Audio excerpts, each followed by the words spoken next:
Welcome back to Coach's Corner with Mike. Today we're going to be talking about the 6 skills to master to become a successful real estate agent. Are you ready? Let's go on the journey. Skill number 1, management of your time. How do I manage my time? First of all, we have to understand that buyers, they control our time. Yet a seller, we know this for a fact, they don't control our time. We go meet with them, we get the property on the market, it frees up lots of time because it's out there and other agents are showing it and gets us to go meet and get other contracts signed. Work with sellers. Because we know in time management, if it's not on your schedule, it doesn't exist, number 1. Working with buyers, they take up our time, we lose control, yet working with sellers, we gain control. That's the first step you need to get into to get the skill of mastering what you can master to become a successful agent is understanding management of time.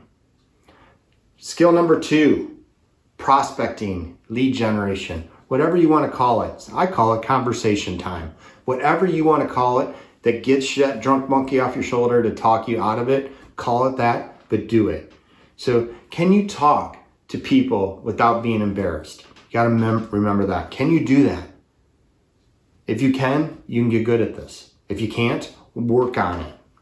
This just needs to be a conversation. We don't need to go too deep. We don't need to overthink it. Just get into conversations. If you can get engaged to have conversations, if you can have conversations with people that you know, people in your database, other things, transactions that are going on, if you can get into conversations, you'll have more business, you'll stumble into more business than you can dream of if you control the amount of conversations you have. Call it prospecting, call it lead generation, call it conversation time, call it whatever you want. Just do it daily. Work on that. The third skill that you need to be working on is a skill of strong lead follow-up. Someone gives you their name and number, they've given it to you for a reason. Use it, call them back. They have basically raised their hand saying that they are interested in possibly giving you a commission check, and you've got to go out and contact them to see if you can actually make it happen. So think of it that way, change your mindset on stuff, and you'll start working on it different. Weak lead follow-up, I just don't get it. Get in there and fix it and get into it and get consistent, because what I have found over the 20-some years I've been in the business, that 70 to 80% of agents' income comes from lead follow-up. So if you're an agent that's out there struggling and you're not doing lead follow-up, think about that 70 to 80% of your potential income you're leaving on the table. And you're going off and you're fighting for the scraps that are out there. And you put that into perspective, and you'll change the way you do some things.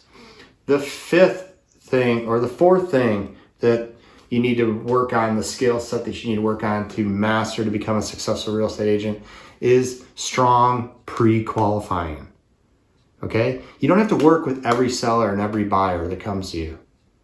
When you're coming from abundance and you're doing the prospecting, the management of your time, the strong lead follow-up that we talked about, and you get to the strong pre-qualifying, you get to find out how motivated people are because you've earned the right to help them at that level and only work with the strong, extremely motivated because you've set standards. You're out there helping people.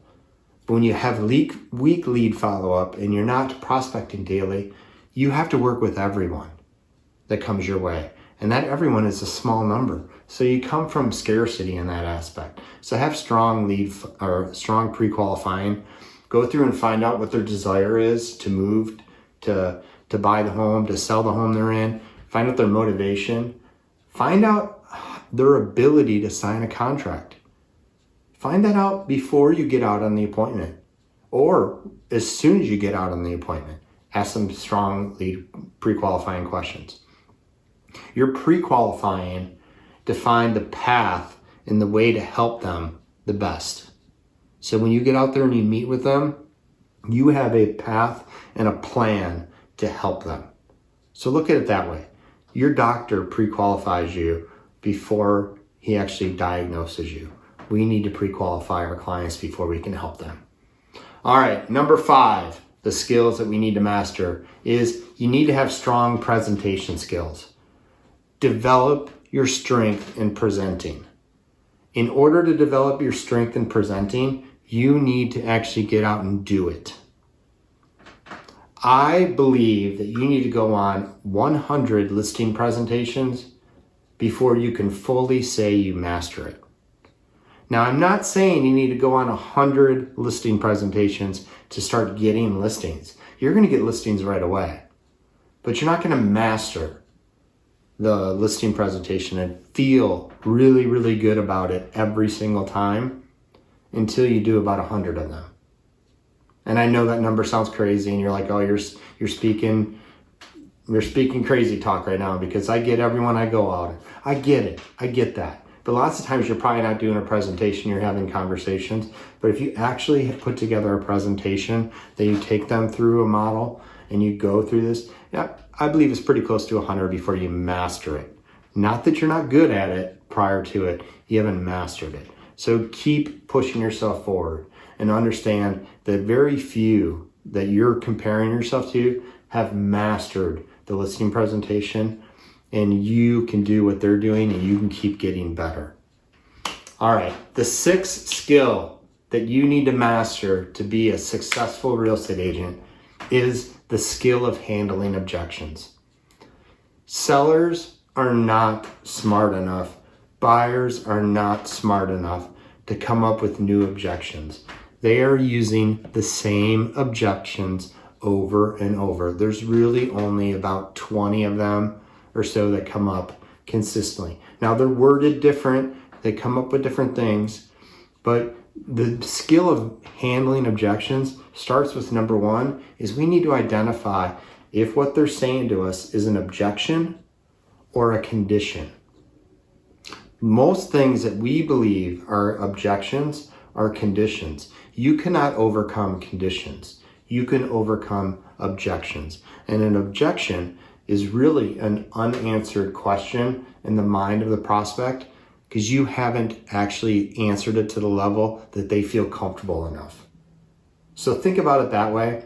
If you're interested in learning more about mastering the skill of handling objections, I've got a course coming up real soon. Comment below, send me a message or whatever, and I'll make sure I get that link to you, and you can take that free course. So change everything into it because it'll change your mindset and your perspective and your actions and how you approach and handle objections. So those are the 6 skills that you need to master to become a top real estate agent. Hope you got something out of this. Look for the next video to come real soon. Thanks a lot.